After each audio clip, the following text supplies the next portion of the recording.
This conference will now be recorded. So yeah, I'm just recording myself,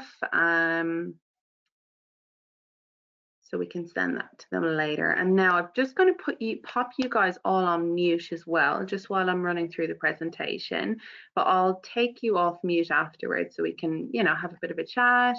You can ask any questions you want. But if you think of anything while I'm speaking, please pop it into the chat box, and I'll try my best to answer that as well. And apologies in advance for any screaming children in the background. Alrighty, I think I've muted everyone. Yeah, okay, perfect. Alrighty, so tonight we're going to talk about being a foster carer at Life Without Barriers. The advert was specifically looking for specialised foster carers. So I'll explain a little bit about what that is and what types of children we're looking for specialised foster carers for. But we'll also talk about the other types of foster care as well, because we're always looking for general foster carers and all the different types as well. So I'll go through that a bit. And then we can talk a bit more about the specialised foster care role. So firstly, I would just like to acknowledge the traditional custodians of the lands that we're meeting on today. I am aware we're in lots of different places, and I'd like to pay my respects to their elders, past and present. Okay, so just a bit of a quick overview. So today we'll explore, I guess, some of the answers to questions that we regularly hear from people around fostering. When people are looking into fostering, trying to find out if it's right for them. So we'll go through the commonly asked questions.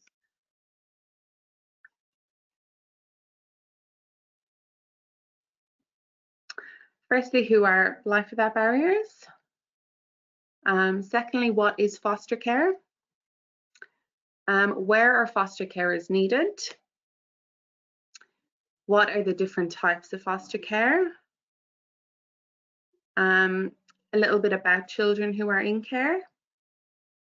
Some stories from care, and who can be a carer. And then, like I mentioned, some of them, frequently asked questions as well. And where to from here? So if you're interested after this session, yeah, the different steps you would go through to become a foster carer. So Life Without Barriers, we're a leading social purpose organisation. So we work in more than 440 communities across Australia. We support over 4,500 children and young people. And we have over 3,000 foster and kinship carers across Australia. We support over 5,000 people with a disability, and over 1,800 people who are supported through the NDIS, and that number is growing all the time. We have support nearly 5,000 refugee and asylum seekers, and over 6,000 people as well supported through home and community care. So it's not just foster care that we do. We have a lot of different programs across our various sites across Australia. Even in WA here, we have our foster care program, but we support adults with a disability, children with a disability, homelessness. We have lots of different services here in Western Australia. So yeah, if you're interested in hearing more about some of those as well, that would be great.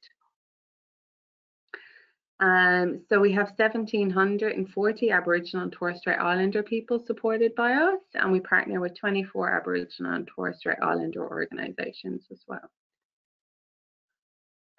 So what is foster care? So look, foster care is for children who, for whatever reason, cannot live with their families. It provides a safe and supportive home where they can heal and grow. And that may be for one night, a week, a year, or until the child reaches adulthood. So it really varies depending on the need of the child.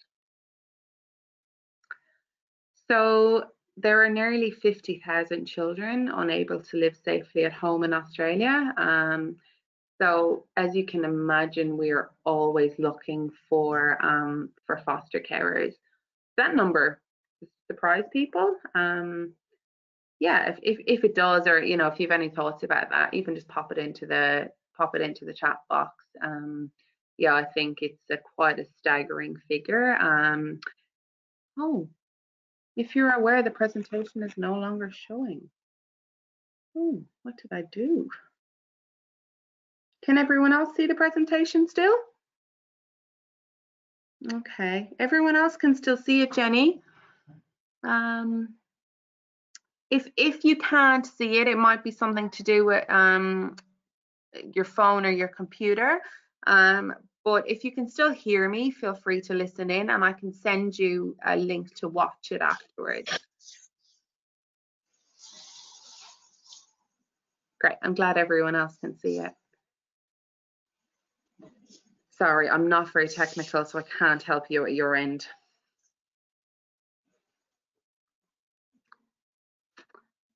Okay, so like I mentioned, 50,000, and nearly 60% of the children in care are Aboriginal as well. So that number is, that figure is rising and rising all the time, as is the number of children coming into care.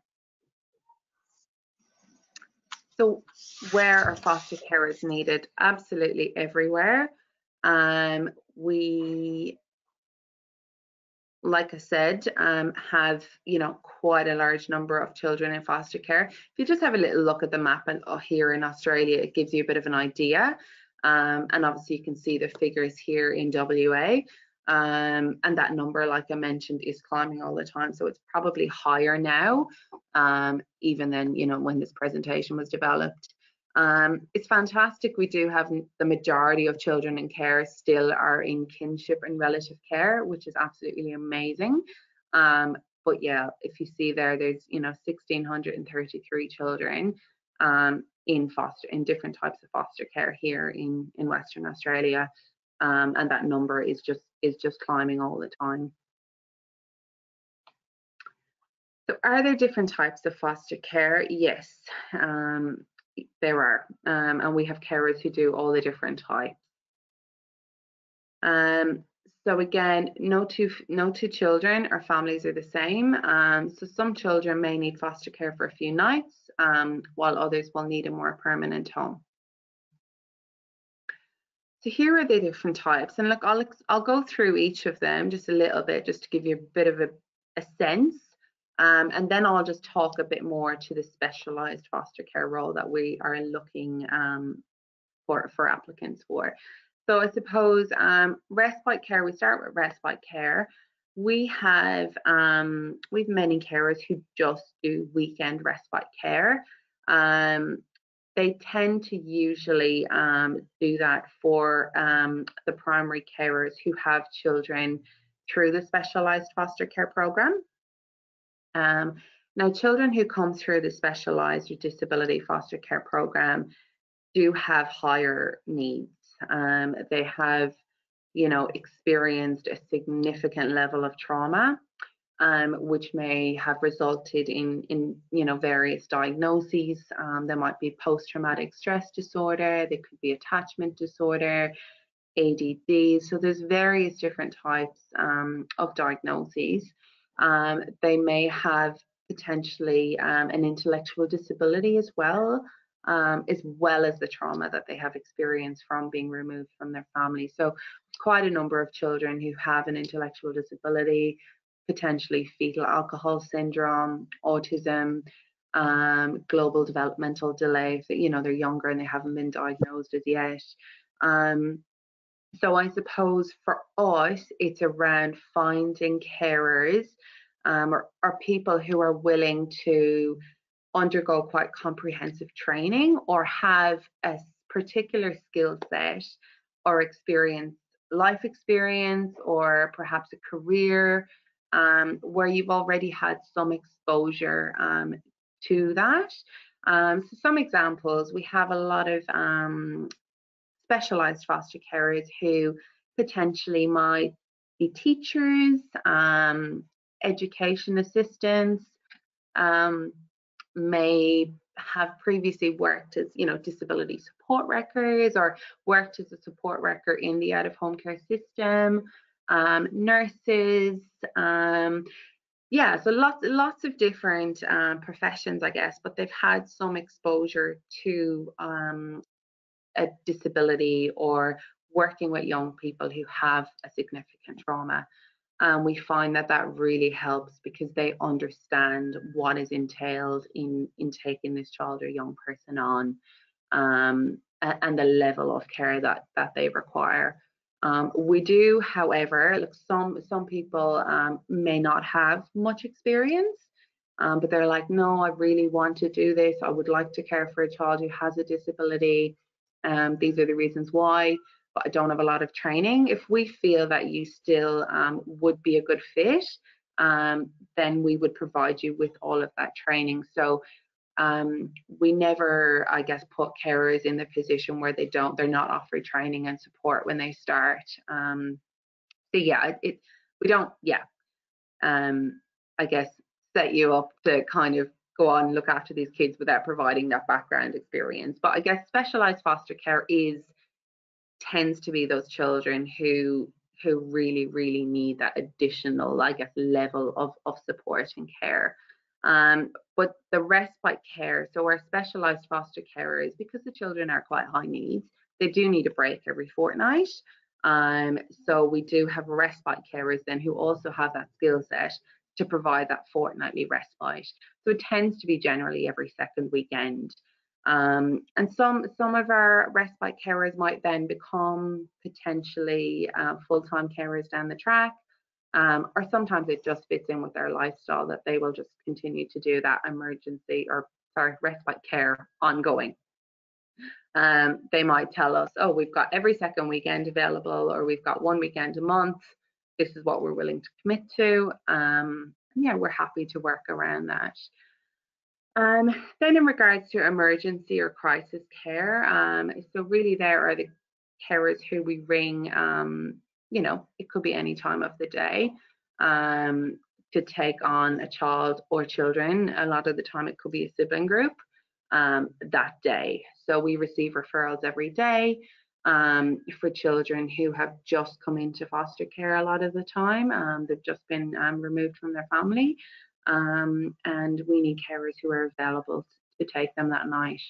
Our emergency placements are for up to 21 days. So that, gives the child, a young person, somewhere safe to go with experienced and skilled carers, because it's definitely something that you need training and supporting, because you're looking after children when they're, at a very, very vulnerable and traumatic time in their life. They may also have been in a previous foster placement, which may have been, for example, broken down, or, they may have been harmed in some way in another placement. So it tends to be when there's been a trauma, a breakdown, and the children need to be moved immediately. So, there's only certain, I guess, people who are willing and, to open their homes to kids that very day. But that 21 days then allows us and the department time to find them somewhere to go in longer term. Sometimes it works really well, and the emergency carers might say, look, actually, we're going to put our hands up to have these kids longer term, or this child longer term, which is fantastic as well. But we always need emergency carers for that, 21-day period as well. Okay, and then short to medium term foster care is anything from that 21 days, tends to be for up to 6 months. A lot of the time, this type of foster care is when there's a reunification plan in place, and the plan is for children to be reunified with family. And what's happening is that they are working really hard, with mom and dad, or mom or dad, or whichever family members, to get them to, improve their parenting skills. so that we can ensure that the kids are kept safe when they do return. So we also have carers who just do that, which is fantastic. Sometimes with short to medium term, it can be, it can take longer, because sometimes reunification can take longer than it was first anticipated. Sometimes it might be for up to 2 years. There might be an order, the court might order that there is a 2-year care order, so the children will come into care for up to 2 years to allow them to work with the parents. It can be difficult because sometimes it doesn't work. So sometimes a reunification may not work out. And then it's determined that the children will remain in foster care till 18. So that can be challenging as well, because I guess the children have settled into this placement in with the foster carers and their family, but the foster carers may have only committed for that 2-year period, and then potentially we might need to look for a longer term placement. Thankfully, actually, that doesn't happen that often. A lot of the time there is such a great attachment, and when things are working well, the carers are like, we're in it for the long haul, but it can be a tricky one. Kinship foster care, which I mentioned already, is when children are placed with family and kin. We, Life Without Barriers, don't have kinship foster care here in WA, but obviously the Department of Child Protection do. They manage all of that.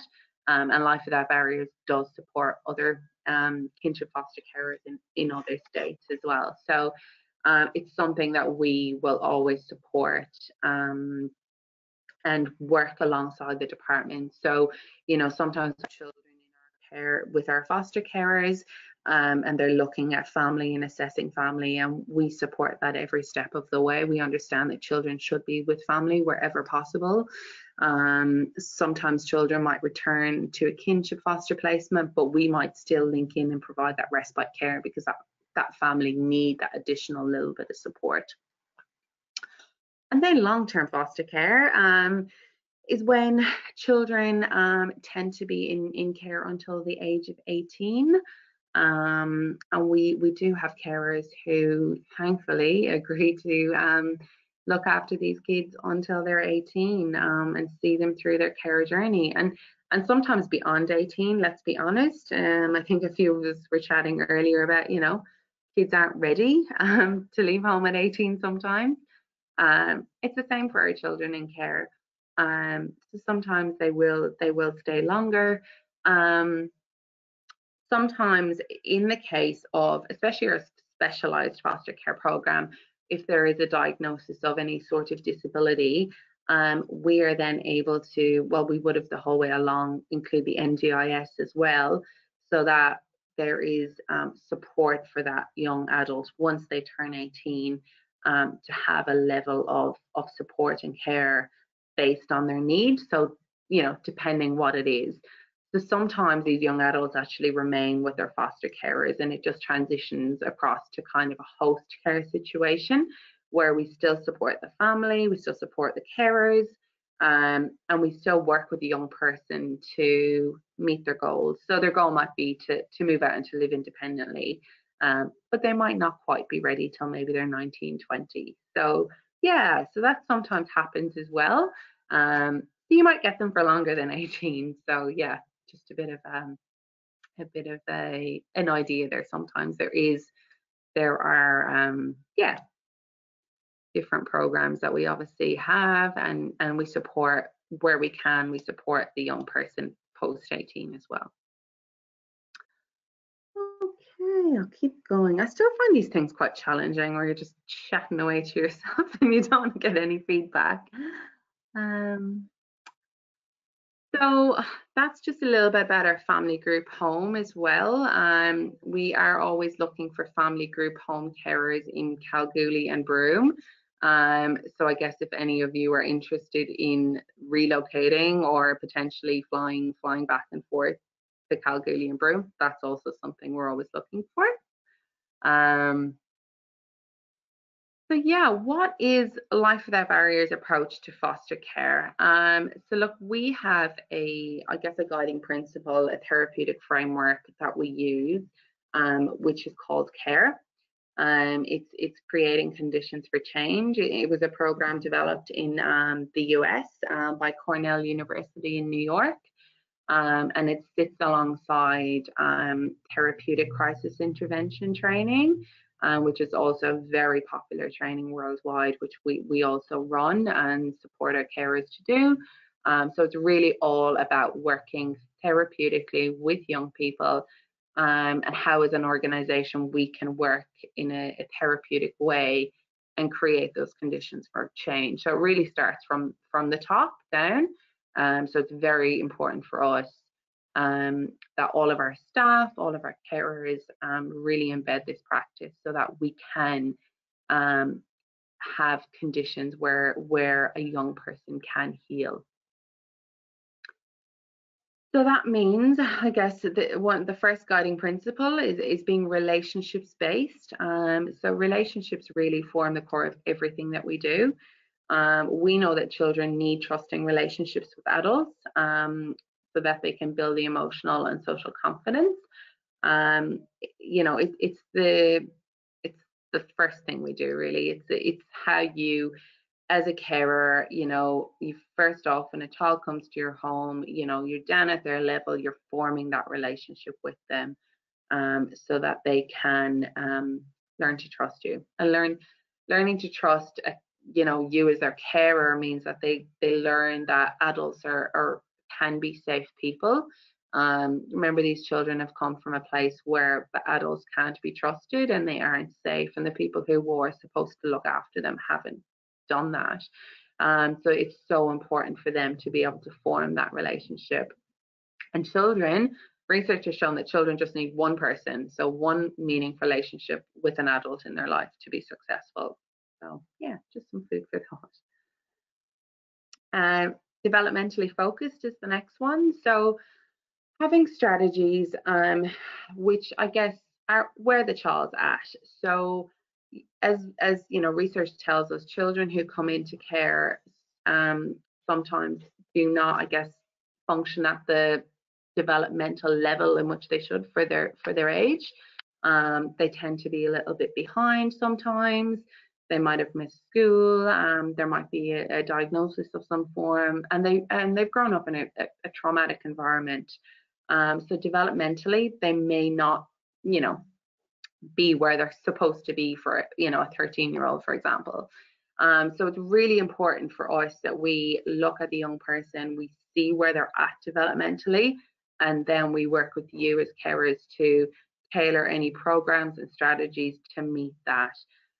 It's about setting them up for success, you know, rather than failure.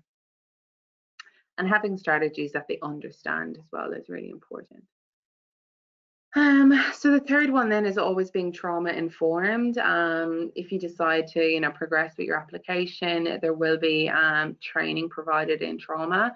It is, again, you know, one of the real basic things, I guess, that underpins everything that we do, is that you as a carer understand how trauma impacts brain development and therefore how it impacts the functioning of a child. Because a child who has experienced trauma, their brain looks different to a child who hasn't. Being family involved, again, this is something that we do expect of all of our carers, is to, wherever possible, include family. It's about a child's identity, their culture. It's really, really important for a child to have that connection to family. Sometimes that may not be, I guess the child may not be able to see family for whatever reason. You know, parents could be in prison. It may not be safe for them to see them. But that doesn't mean that we can still involve family in their everyday life. So, you know, it might be things like, you know, having photos up around the house of the children's family. I'm really sorry about the child crying in the background again. But it's really, really important for a child and young person to remain connected to family throughout their care journey. A lot of the time, you know, our children, when they become young adults, they return to family. They want to seek out family, they go looking for family. So it's really important that we try and keep them as connected to that family throughout their care journey as possible. Yeah. Okay, competency centered. Again, that's a little bit linked to developmentally focused, but it's really around us teaching our children and young people the skills they need to be able to go out into this world as young adults when they leave care. So it's teaching them, you know, those independent living skills, you know, how to make their bed, you know, how to budget, how to have friendships, how to have relationships. All the stuff that, you know, you teach your own kids. It's really important, and it's really important for us then to make sure that that's at a level that they can understand. And ecologically orientated.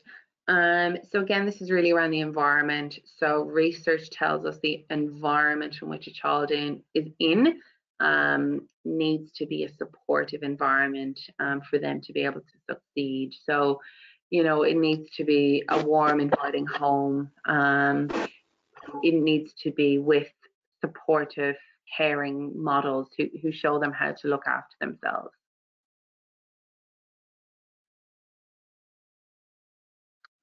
Okay. So, just a little bit about, I guess some of the reasons children come into care. But you know, it's really difficult to narrow down because there's lots of different reasons. But I guess, you know, they usually come from complex family situations where they have suffered neglect, trauma, and abuse. You know, sometimes that intergenerational trauma, you know, that has gone on for generations as well. So it's very ingrained. Sorry, lost my little flicky arrow. So children in care aged between 0 and 17, they come from a range of cultural backgrounds. Like I mentioned earlier in the presentation, nearly 60% of children in care are Aboriginal, and they all have families that are important to them. And just to reiterate, I think I mentioned it earlier, but just being removed from their family will cause trauma for these children. And you know, a lot of the time they've also been physically, emotionally, or sexually abused, witnessed domestic violence, may have been neglected, and not given the care, support, and supervision that they need to develop and grow. So it could be a combination of a lot of these things as well. So I guess just think about the impact that that would have on a young child. So what is the most important role of foster carers? I guess we need carers with attributes and beliefs that we know are good for children. There are a few videos which we actually discovered last time we did this webinar. Nobody could hear them properly, but they're really, really good. They're actually with our foster carers. So what I'll get Sharon, my lovely colleague, who I hope is still here, to maybe just copy the links and pop them onto the chat, or she can email them to you afterwards. And I'd really recommend that you have a look at them. And also our website. Our website has loads of videos from our existing foster carers and young people who've left care as well. And I think it's really, really great to hear from people firsthand and hear from our carers firsthand as well. We don't have any carers on tonight actually, but usually we do like to have a foster carer as well link into these sessions. And look, if anyone after this session would like to speak to an existing foster carer, maybe just to talk to them about their journey, just reach out to me. I'll have my details at the end anyway, because I have foster carers who've been more than happy to speak to anyone if they have any other questions. Yeah, I'll get Sharon to send you the links for those videos. So who can be a carer? So look, it's likely that you can. We have carers from all walks of life. We have married couples, we have single people. living together, divorced, from all backgrounds. We have same-sex couples. We have lots of different varieties of families, and that's what works for us, because children need different types of family arrangements that will suit them well. So yeah, it is very likely that you can. Like I mentioned earlier, we are also really looking at the moment for people who maybe do have some experience that could fit that specialized foster carer skill set. But again, if you don't, but you still think it's something you'd like to do, still really, really want to hear from you. So yes, you'll be over 21 and some relevant life experience. And again, experience is desirable but not essential, that you're well and healthy as much as possible. Like, we don't expect everyone to be healthy. From any cultural background, single or in a relationship, you have to be willing to undergo the background checks, obviously, your police check, and you're working with children, and all of those things. You need to provide us with referee reports. So yeah, you do need to be able to be willing and able to undergo that. We have carers with or without children. We have carers who, you know, don't have children of their own. We have carers whose children still live at home and it works for them. We've carers whose children have left home, have, you know, flown the coop. And yeah, so we really do have people from all walks of life. You have to be active and willing, and to complete the required training. That is definitely something that you have to do, and that's expected.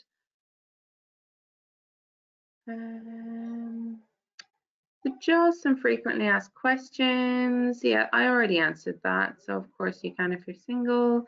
Yes, you can. Yes, you can foster even though you don't have your own children. And we do as well, just to mention, like, we do quite comprehensive placement matching. So say once you become a foster carer, you would tell us what you are. I guess, you know, you might tell us, I'm open to having a child, but because of my family situation, I really think a child under 10. You might have a biological child who's 11, so you want to have a child younger, and we usually do recommend that, actually, that the child that you would foster would be younger than your own biological child. You might say that you're open to having a sibling group, and through the assessment process, we would learn a lot about you, and we would learn, I guess, what your preference is in regards to age. Some people have a gender preference as well, which is fine, and because you know what child will fit in best with your household. You know, we will then look at the referrals, and we will do that comprehensive placement matching. It's very important for us that we keep our foster carers and your family safe. So, you know, for example, if it was a child with quite aggressive behaviors and you had young children, that would not be a placement match that we would see to be safe. So we are very, very, I guess, considered in what children we place where, and with who. And we also ask, so we don't just rock up to your house and drop a child off.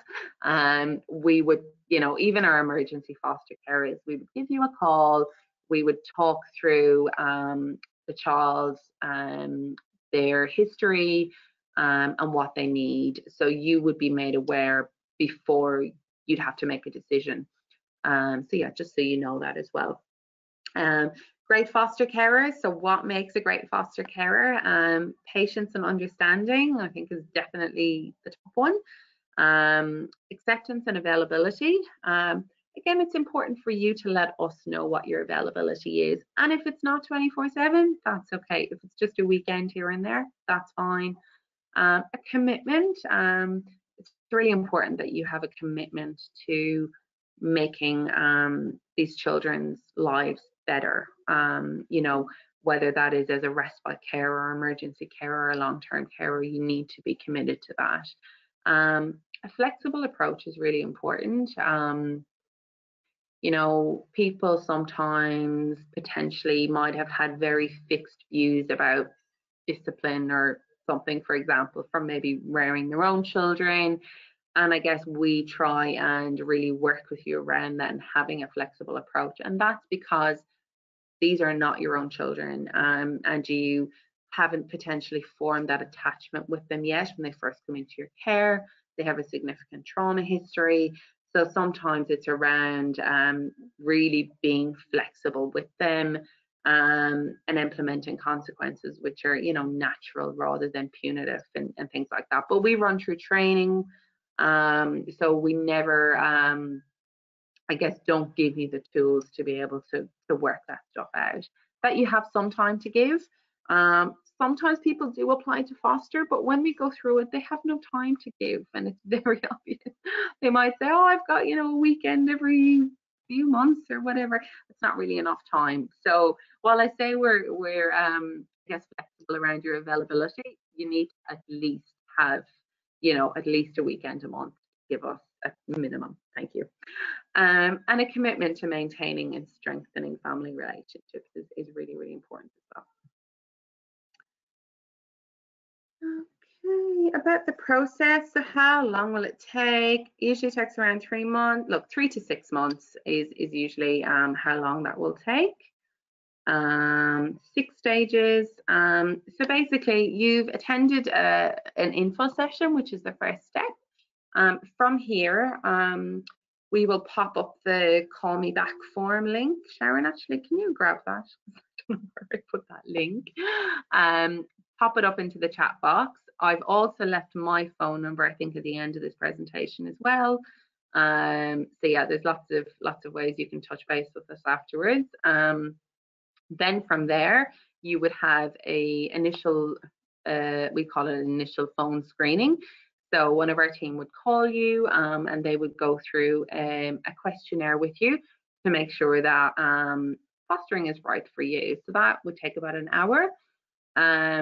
Then after that, my team would come out and do a home visit with you.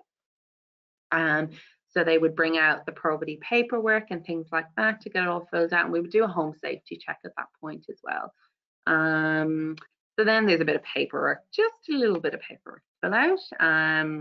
And then you would do your training as well while you're going through that process. So the training and the assessment actually go hand in hand. They happen at the same time.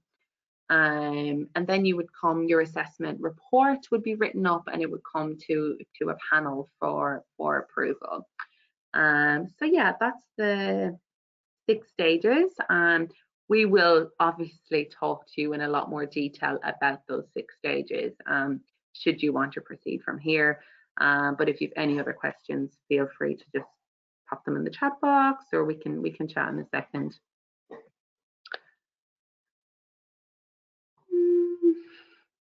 So what support will you get as a carer? So look, we never want to leave you alone in your caring journey. It's a really challenging one. It's a very challenging role, fostering.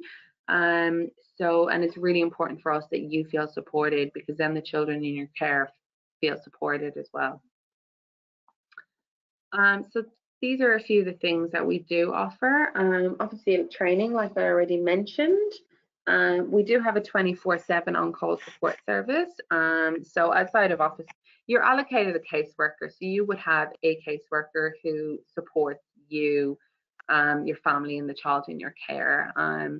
But outside of office hour, business hours, there's always somebody at the end of the phone as well, for that support.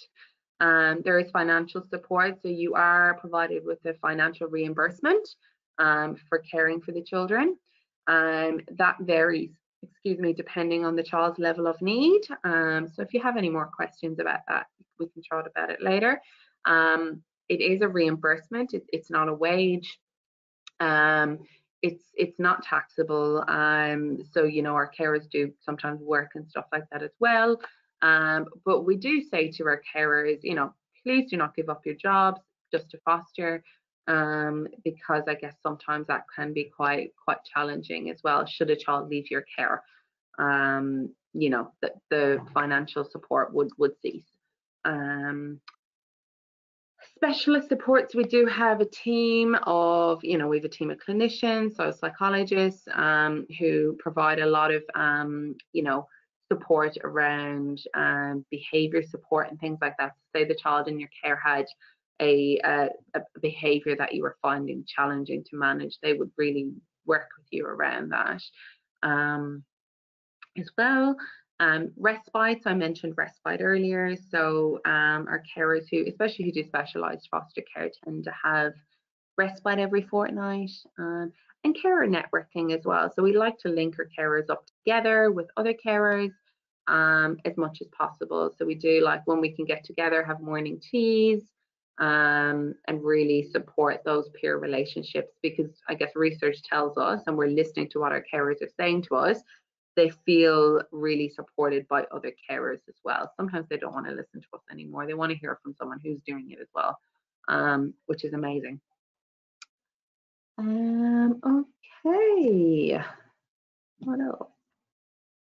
So this is just a little bit about our Mockingbird family model. It's something that we're really working towards here in WA. Again, it's around carers supporting other carers and having a hub or a community, which is called a constellation. So you'd have a little like hub in your community where you'd have all your different foster carers, and you'd be this massive like support to each other. So it's really something that we want to build on here in WA. And that's just kind of what it looks like. So you'd have like your hub home, which would have your carer who's kind of in charge, and then you'd have all your different like foster care placements. Yeah, it's something that, you know, isn't as easy to do logistically, especially here in WA when everyone's a bit isolated. But we do naturally actually have little hubs already. So even like, you know, we have a few carers, say Mandurah, we mentioned Mandurah earlier. So, you know, they're actually really close. And we have a few down that Port Kennedy direction who, yeah, like have kind of formed their own little hub. And here north of the river, we have a few of those natural hubs as well. It just happened to be, you know, foster carers who actually live close by, who then started doing the respite for each other, and have formed a friendship, and they're a great support to each other, which is absolutely amazing. Okay, so if you'd like to continue the conversation, our website is amazing. It's a really great resource. If you haven't already been on there, I would recommend that you go on and have a look. If you would like to proceed from here, you can call the team. So I'll leave the number up here. And if you've more questions after today, I've left my mobile number there as well. So feel free to contact me as well. And hopefully Sharon might have popped up the chat. I haven't been keeping an eye on the chat. Oh, great. Sorry, Sharon even, I was going to call you Karen, has popped up the call me back form, and said she'll email everyone the links to the videos after the webinar tonight. So look, all of the details are there. We've got the numbers, the website, the call me back form.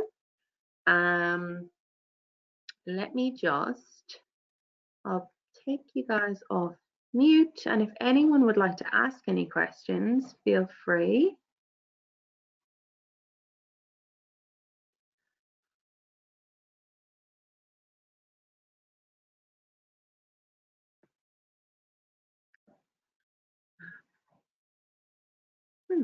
Sorry, I'm trying to unmute everybody, but it's not really working for me for some reason.